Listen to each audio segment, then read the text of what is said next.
So I recently read a manga that very well may be the scariest horror manga I ever read, that being Kouishou Radio by Masaaki Nakayama. I'm a big fan of horror manga and have read a lot of horror manga, but usually I'm not usually scared by it. But this one definitely scared me more than most horror manga. Definitely gives you the feeling of kind of paranoia of like always feeling like something might be watching you, or something horrifying just out of your vision that you aren't noticing. The art in this one has some really horrifying art. And definitely delivers on the scares. There were a few times where I would get to a page and I would see something that would really freak me out, which almost never happens with horror manga. So I wanted to make a video about it and hopefully let people who haven't heard about it know about it so they could give it a try, because I think it's not well known enough and deserves more attention. Currently there are 6 volumes out, and I just recently read the last 3 volumes just before making this video. Nakayama is mainly known for his other horror manga series, Fuwa no Tane, which translates to Seeds of Anxiety, which is a horror series that focuses on horror short stories, some of them very short stories, some of which only being about 2 to 3 pages long on the short side, and maybe about 10 pages long on the longer side. The stories in the manga feel like urban legend type stories that center mostly around the fear of witnessing something unexplainable or the fear of being watched. The stories and the characters in the series are not connected at all. The short nature of the stories make it so you can read a large number of them pretty quickly, and there's a lot of hits and a lot of misses in the Fuwa no Tane. Kouishou Radio features a similar type of style of horror and explores a lot of the same ideas, but he really perfects it in Kouishou Radio compared to Fuwa no Tane. The stories are once again presented in a collection of very short stories featuring a bunch of characters that you don't really know anything about. They just really serve to show these various strange happenings that happen to them that they witness. But the supernatural events that occur in this manga are much more connected, most of them revolving around a vengeful god that the villagers who lived in that area would made a shrine to and would make offerings to and worship, but over time had been forgotten and have had people try to move or destroy the shrine, which resulted in the god cursing the town and causing all these supernatural events to occur. All of the details in the background haven't been revealed yet, but it seems like all the stories seem to be occurring in the same town at different time periods, and everything that's occurring in this town is a result of the curse placed on them by this evil god.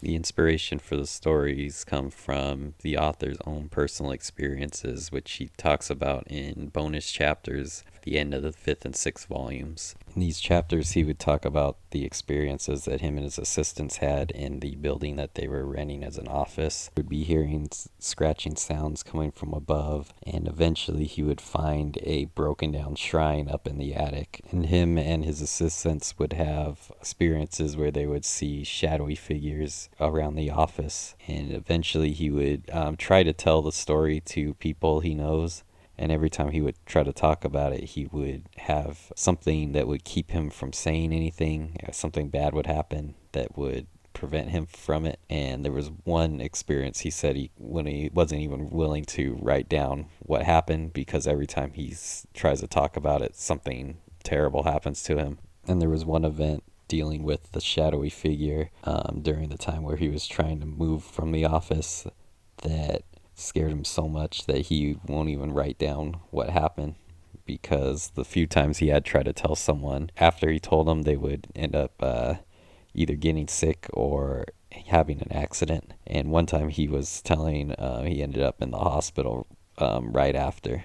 And he tells how while he's telling the story, he smells like a bad smell in his mouth that keeps progressively getting worse as the story goes on. And then after he was done telling the story, he started to feel sick and noticed his gums were bleeding. And he ended up in the hospital and almost dying after with a disease, like an autoimmune disease. But it was just really strange the way that the symptoms started as he was telling the story. So after that, and at least that part of the story, he wouldn't even tell what happened out of fear for his health. And the Kouishou radio really hits that same kind of fear, and I thought that story really framed what makes the manga scary, with the idea of being cursed by something you can't explain.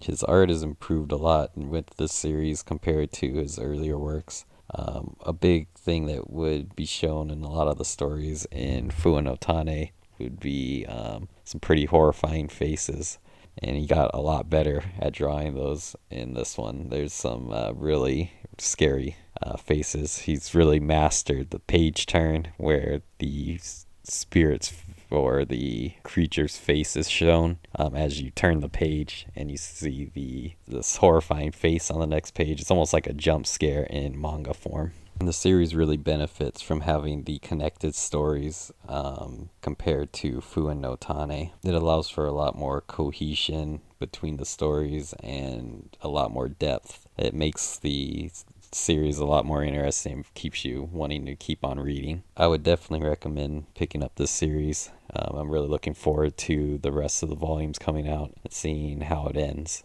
I think the art is really great. Probably some of the scariest art I've ever seen in a manga.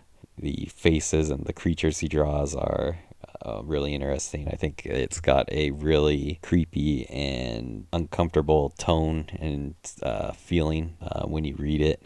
It's probably one of the only manga that has actually had me feeling scared after or during reading it. I like a lot of horror manga. I'm a huge fan of stuff like Junji Ito's work, but I really am very rarely feel scared by manga. Just due to the type of media it is, it's kind of hard to be scared by, these two-dimensional pictures. But in Kouishou Radio, it really works. So yeah, I definitely recommend that you pick this one up and give it a try, especially if you're a fan of horror manga like me. I'd probably rate it about an 8 out of 10, but since it's not finished, I can't really be too definite about that. But I've really enjoyed what I've seen so far. I would definitely say it's one of my favorite horror manga of all time. I really like Fuwa no Tane, his previous work, and I feel like this one improves on that and what was good about that series in pretty much every way. I would definitely say this is the author's best work that I've read, and I'm definitely looking forward to seeing the end. If you listened this far, thanks for watching. This is my first video, so I'm not really too happy with how it turned out, but I already spent a lot of time with it, so I'm just going to post it as is. But I'd really appreciate it if you'd like and subscribe. It would help me get started and give me some encouragement to keep making videos and keep improving. So thank you.